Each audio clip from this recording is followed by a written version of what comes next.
Ijamba ọkọ̀ ojú omi tó ṣẹlẹ̀ nípínlẹ̀ Benue mú ẹ̀mí akẹ́kọ̀ọ́ mẹ́fà lọ. Ó kéré tán akẹ́kọ̀ọ́ mẹ́fà ní ìròyìn gbọ́ pé wọ́n pàdé ikú lẹ́sẹ̀ ògbèjì lórí odò burúkú níjọba ìbílẹ̀ burúkú nípínlẹ̀ Benue.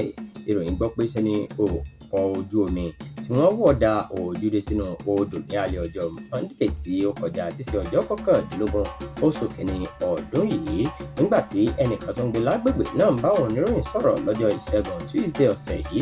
Ó ti jẹ́ kó di mímọ̀ pé ọkọ̀ ojú omi tí wọ́n fi igi ṣe ọ̀pọ̀ ni wọ́n di ẹrù púpọ̀ sí àti àwọn èrò tó sì ṣeéṣe pé ohun tó fa ìjàmbá náà nìyẹn.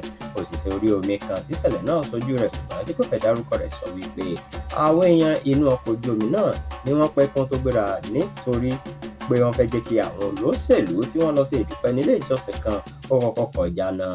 Ó fi kún ọ̀rọ̀ rẹ̀ pé wọ́n dènà àwọn èèyàn láti wọ inú ọkọ̀ ojú omi náà nítorí kí gómìnà àti àwọn lámẹ̀tọ́ rẹ̀ fi lè kọjá, eléyìí tó sì mú kí àwọn akẹ́kọ̀ọ́ náà fi àlẹ́ rìn.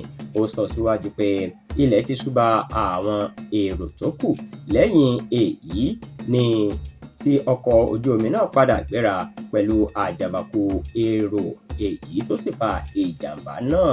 Ó ní ẹrù àti àwọn èrò náà pọ̀ ju ohun tí agbára ọkọ̀ ojú omi náà lè gbé lọ.